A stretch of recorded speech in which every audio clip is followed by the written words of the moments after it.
आज आपण रात्रीचा जेवणानंतरचा शतपावलांचा व्हिडिओ बनवतोय. 10 मिनिटाचा टायमर लावलंय.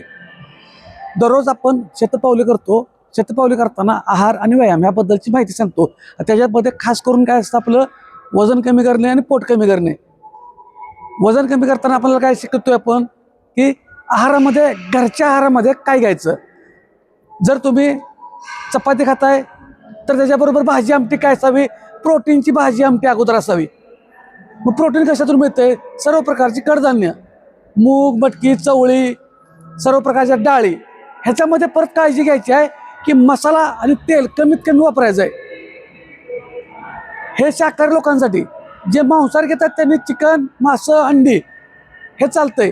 अंड्याचं शक्यतो जास्त पिवळी डिलासहित खायची नाहीत. दिवसभरात सांगतोय, एकात दुसरं चालतंय. आता का खायचं नाही ह्याच्यावरती वेगळा व्हिडिओ बनवू आपण, किंवा किती खायची.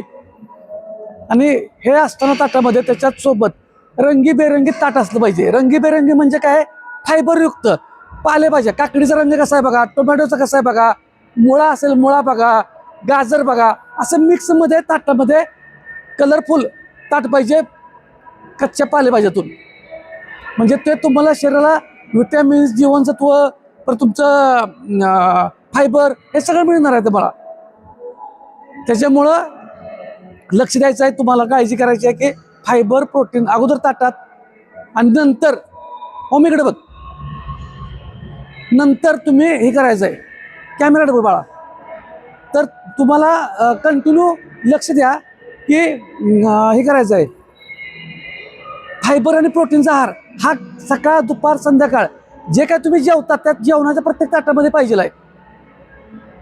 कारण तुम्ही जे काय खाता तसं दिसता. त्यामुळे तुम्ही ज्यांचं जास्त वजन आहे त्यांनी काय करायचं आहे, वजन कमी करायचं असेल लवकरात लवकर, तर हे काय बंद करायचं नाही. भाकरी, भात, चपाती बंद करायचं नाही. फक्त गोड खाणं बंद करा. साखर, मैदा बंद करा. ज्यांचं ओव्हर जास्त आहे, जास्तीत जास्त वजन, त्यांनी. आणि सगळ्यात महत्त्वाचं काय आहे, साखर पूर्ण बंद करायची गरज नाही. घ्या पण प्रमाणात घ्या. घ्या पण प्रमाणात. त्याच्याबरोबर तुम्ही जे काय खाता ते चावून चावून खायला पाहिजे. दिवसभरामध्ये 3 ते 3.5 लिटर पाणी जायलाच पाहिजे. मग आपण काय करतो, थंडी असल्यामुळे 2.5 ते 3 ते 3.5 असं म्हणतोय. 2.5 ते 3.5च्या दरम्यान तरी कुठला तरी मधला टप्पा. थंडी असल्यामुळं आणि त्याच्यामध्ये तुम्ही कोमट थोडंसं पाणी जर करून पिला तर पाणी बऱ्यापैकी जातं. दिवसभरामध्ये मग पाणीच नुसतं पिलं पाहिजे असं पण नाही काय. पाणीच तुम्हाला प्यायची गरज नाही की मग तुम्ही लिक्विड पण, म्हणजे आहारामध्ये ताक घेऊ शकतो आपण. दूध आलं. ताकाच्या कॅलरीज कमी असतात, दुधाच्या थोड्या कॅलरीज वाढतात. 1 ग्लास दुधामध्ये 150 कॅलरीज असतात. पण जर आपण हालचाली, आता प्रत्येक व्हिडिओ आपले दररोज हालचालीचे असतात. हालचाली करा, व्यायाम करा सकाळ संध्याकाळ. आणि दिवसभरामध्ये हालचाली म्हणतो मी. खुर्चीवर बसलाय तरी आपल्याला व्यायाम करता येतो. हालचाली 1 मिनिट असेल, 30 सेकंद, 40 सेकंद, 50 सेकंद असेल, हे हालचाली करायचं आपल्याला. ह्याच्यातून भरपूर तुम्हाला फरक जाणवेल. पण कधी तुम्ही करायला सुरुवात केल्यानंतर. जे लोक पहिल्यांदा नवीन व्हिडिओ बघतायत त्यांच्या माहितीसाठी सांगतो, जे व्हिडिओ तुम्ही दिवसभरात चालू केले ते एकदम सगळेचे सगळे पूर्ण व्हिडिओ व्यायामात करत बसू नका. कारण पहिल्यांदा 1 आठवडा सवय लागेपर्यंत 100% शरीर दुखणार आहे. आपलं वय, वजन, उंची त्याच्यानुसार दिवसभरामध्ये आपलं जे काय शेड्यूल असेल कामाचं, त्याच्यानुसार हालचाली चालू ठेवा. मी जे दाखवतो व्हिडिओ त्याच्यामध्ये रिपिटेशन कमी करा. तुम्ही नवीन, मी सांगतोच प्रत्येक व्हिडिओमध्ये, तुम्ही नवीन असाल तर 5-6 रिपिटेशन करा एका सेटचे. अशा कमी कमी. नंतर तुम्हाला वाटलं की माझं काही दुखत नाही आज, तर ते वाढवत चला. आहारामधला जो मेन घटक आहे आपल्या 100% आहारामधला तो प्रोटीन. प्रोटीन खूप गरजेचं आहे. मी रोज तेच सांगतोय. मग आपल्या आहारामध्ये प्रोटीन आहे नाही असं नाही, प्रोटीन आहे. प्रोटीन आपल्या आहारामध्ये आहे. सर्व प्रकारचे कडधान्य, डाळी, सर्व प्रकारचे कडधान्य, डाळी, चिकन, मासं, अंडी हे खात नसाल तर कुणी खावा म्हणून मी कुणाला सजेस्ट करत नाही. खायलाच पाहिजे असं सांगत नाही. प्रत्येकाची मर्जी आहे. कोण म्हणजे काय ते हे म्हणतो ना आपण, मांसाहार आवडतच नाही आणि ते पाप काहींच्या मते मानलं जातं. मी तुम्हाला पाप आणि पुण्य काही शिकवत नाही. मी सायन्सनुसार सांगतोय कशामध्ये काय प्रोटीन आहे ते. तुम्हाला खावा पण म्हणणार नाही फक्त त्याच्यातून एवढं प्रोटीन मिळतंय मी हे सांगतोय, खाणाऱ्यांसाठी सांगतोय.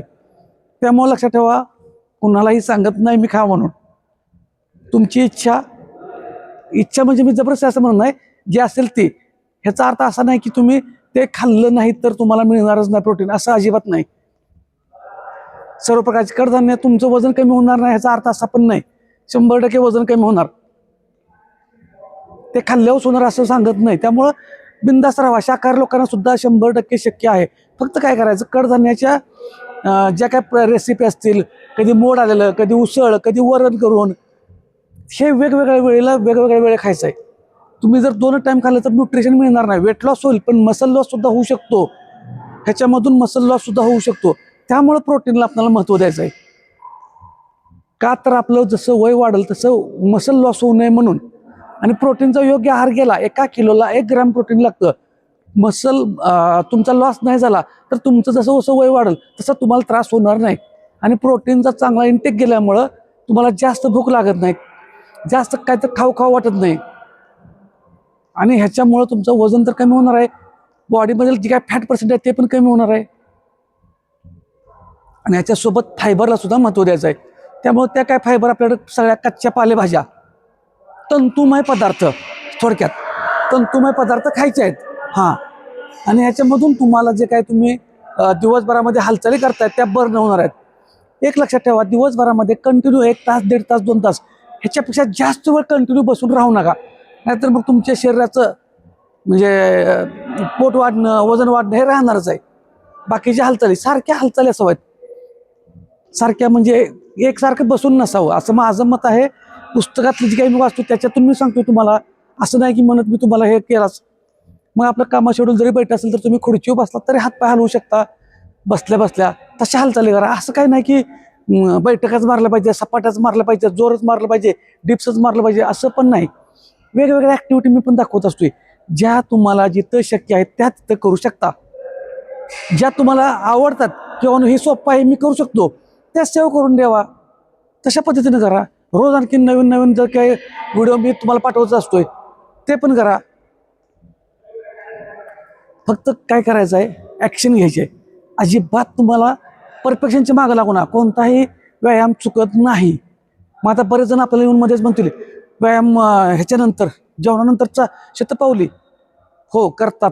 ज्यांना करायचं आहे त्यांनी करा, ज्यांना करायचं नाही त्यांनी करू नका. म्हणजे ते ज्याची ज्याची इच्छा.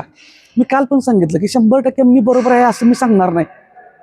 किंवा बरेच वेळा काय होतं की ह्यांचा डाएट बरोबर आहे, त्यांचा डाएट असा आहे, त्यांचा असा आहे, ह्याच्यावरती बोला. आपल्याला कुणाचे डाएट बरोबर आहेत का चुकीचे आहेत हे सांगायला आपण व्हिडिओच बनवत नाही ना. मुळात आपल्याला काय कुणाला ट्रोल करायचं आहे का, कुणाला कोण काय सांगतो इकडे बघाय. आपले व्हिडिओ करून आपल्याला तुमच्यापर्यंत पोचवायलाच वेळ कसा तर काढतोय आपण त्याच्यातून. आणि मग दुसऱ्यांना आपण कशाला बघत बसा. आणि ते काय म्हणतात त्याच्यापेक्षा मी एखादं पुस्तक वाचून तुम्हाला सांगतो ना. त्यामुळे कुणाच्या डाएटवरती आपल्याला जायचं नाही. 100% ते पण बरोबर आहेत आणि 100% ते चुकीचे आहेत हे पण मी सांगू शकत नाही, म्हणू शकत नाही. तसंच मी स्वतः 100% बरोबरच आहे आणि मी 100% चुकीचं आहे हे पण मी सांगू शकत नाही. काही ना रिझल्ट येणार, काही नाही येणार नाही. अहो, आपल्या घरात सगळे एक जण एका कुटुंबातले आहेत, त्यांच्या हाताची बोटं एकसारखी नाहीत, हाताच्या बोटाच्या रेषा एकसारख्या नाहीत. पण डाएट प्लॅन कसा एकसारखा असू शकतो म्हणजे रिझल्टसाठी. पण 100% आपल्या घरात भाकरी असणार आहे, चपाती असणार आहे, भात असणार आहे, चहा असणार आहे. ह्या 4 गोष्टी कायमच्या आहेत ना. ह्या गोष्टींना आपण टाळायचं किती दिवस, किती दिवस टाळू शकतोय म्हणजे मी म्हणत नाही टाळलंच पाहिजे, पण किती दिवस टाळणार त्याला फक्त प्रमाणात घेऊया. शक्य आहे त्यांचं म्हणजे स्वागतच आहे, त्यांचं अभिनंदनच आहे जे हे सोडून बाकीचं काय चांगलं खात असतील ते. ह्याचा अर्थ हे वाईट आहे असं नाही म्हणत मी. जास्तीत जास्त प्रयत्न करायचा ह्याच्यासोबत कसं करायचं, काय खायचं आणि काय नाही खायचं. आता जसं की आपण ह्याच्याबरोबर प्रोटीनच्या आहारात भाजी घेणार आहोत, मग त्याला तेल कमी कसं वापरायचं हे बघूया. प्रोटीनच्या आहारामध्ये तेल कसं कमी वापरायचं हे बघू. तसंच त्याला जे काय आता तुम्ही गोड पदार्थ करतायत ते गोड कमीत कमी करता येईल घरात कसं करता येईल बघू. बाहेरून काय जे बेकरी पदार्थ असतील, अनहेल्दी जंक फूड्स असतील ते कमीत आणायचंच नाही घरात. त्याच्यावरती प्रयत्न करा. साधा एकदम म्हणजे लहान लहान गोष्टींचा तुम्ही जर काय म्हणतो समावेश केला असा तुमच्या लाईफस्टाईलमध्ये तरी पण फरक भरपूर पडणार आहे. फक्त तुम्ही ॲक्शन घ्या. तुम्ही फक्त ॲक्शन घ्या. तुम्ही जशी ॲक्शन घेणार तसा रिझल्ट 100% येणार. आणि आपले 10 मिनिटं शेत फॉलोइंग झाले आहेत. अजून बरेच व्हिडिओ आपल्याकडे येतात. दररोज नवीन नवीन वेगळे येतात. दररोज नवीन नवीन माहिती सांगत असतोय. फॉलो करा.